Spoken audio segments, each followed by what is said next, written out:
Hey guys, welcome to Ahir log. और आज के इस वीडियो में ग्रिड व्यू के एक और टाइप को देखेंगे जो कि है grid view builder. To show a long list और an infinite number of items that may come from the database. So basically जब कोई एक लॉन्ग लिस्ट होता है उसको हम शो करवाने के लिए ग्रिड व्यू बिल्डर विजिट का यूज़ करते हैं। फॉर एग्जाम्पल, सर्वर से जब हम डेटा फेच करते हैं तो हमको पता नहीं होता वहाँ से कितने नंबर ऑफ आइटम्स हमको रिसीव होने वाले हैं, तो उस टाइम पे हम ग्रिड व्यू बिल्डर यूज़ कर सकते हैं instead of grid view count.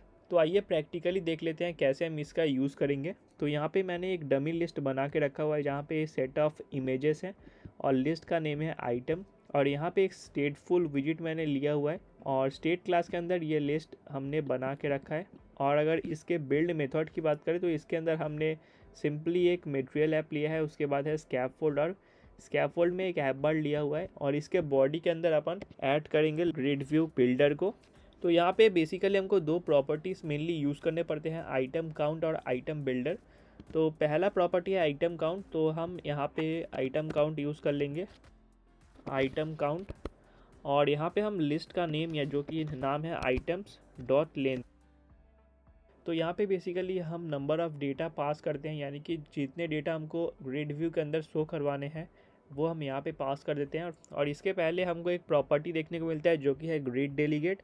तो यहाँ पे ग्रिड डेलीगेट के अंदर हमको स्लीवर ग्रिड डेलीगेट मिलता है with fixed cross axis count, ये वाला यूज़ करना पड़ेगा। और इसके अंदर अपने को एक रिक्वायर्ड प्रॉपर्टी देखने को मिलता है जो कि है क्रॉस एक्सिस काउंट। यहाँ पे सपोज हम 2 दे देते हैं। तो इसको मैंने अपने ग्रिड व्यू वाले वीडियो में बताया हुआ था, उसको आप चेकआउट कर सकते हैं। और इसके पहले अपन यहाँ पे एक कॉन्स्ट कीवर्ड ऐड कर देते हैं। तो ये हो गया। अब क्रिएट करते हैं आइटम बिल्डर को। तो यहाँ पे अपने को लेना पड़ता है कॉन्टेक्स्ट और फिर लेना पड़ेगा इंडेक्स एंड आफ्टर दैट अपने को यहाँ पे रिटर्न करना पड़ेगा एक विजिट को। तो यहाँ पे अपन एक इमेज विजिट ले लेते हैं, इमेज डॉट नेटवर्क ले लेते हैं क्योंकि हम नेटवर्क से इमेजेस को फेच करने वाले हैं। और इसके अंदर अपने को वो लिस्ट जो है जो कि हम यूज़ कर रहे हैं, लिस्ट ऑफ इमेजेस, उसको यहाँ पे पास करना है। तो हम उसका नेम दे देंगे और यहाँ पे ब्रैकेट के अंदर इंडेक्स पास कर देंगे। तो ये हो गया और लास्ट में हमको सेमीकोलन दे देना है। अब इसको अगर रन करते हैं एज इट इज़ तो यहाँ पर देखिए कुछ इस तरह से हमको दिख रहा है। ये अनस्ट्रक्चर्ड डेटा है, थोड़ा इसको हम फिक्स करते हैं यूआई को। तो इसके लिए हम यहाँ पे इसका हाइट और विड्थ डाल देंगे। हाइट सपोज डाल देते हैं 100 कर देते हैं और विड्थ डाल देते हैं सपोज 100। तो ये हो गया। अब देखिए ये कुछ इस तरह से दिख रहा है हाइट और विड्थ हमको। तो इसीलिए यहाँ पे हम एक और प्रॉपर्टी यूज़ कर लेते हैं, फिट प्रॉपर्टी। यहाँ पे दे देते हैं बॉक्स फिट और यहाँ पे हम फिल दे देंगे। अब करते हैं रन। तो अब देखिए हमारा इमेजेस कुछ इस तरह से दिख रहा है। अब हम यहाँ पे एक पैडिंग ऐड करेंगे जो कि हमको ग्रिड व्यू बिल्डर के अंदर मिलता है, पैडिंग प्रॉपर्टी। और इसके अंदर दे देंगे agent sets dot, suppose all के लिए कर लेते हैं और इसका वैल्यू दे देते हैं 10। तो यहाँ पर देखिए हमको ग्रिड व्यू के चारों तरफ हमको पैडिंग देखने को मिल रहा है।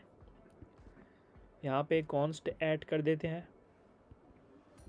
अब ग्रिड व्यू डेलीगेट के अंदर हमको मल्टीपल प्रॉपर्टीज़ देखने को मिलते हैं, जैसे कि हमने क्रॉस एक्सिस काउंट यूज़ किया है क्योंकि यहाँ पे हमको ग्रिड व्यू के एक रो के अंदर 2 एलिमेंट्स दिखाना है, तो इसीलिए हमने यहाँ पे 2 यूज़ किया है।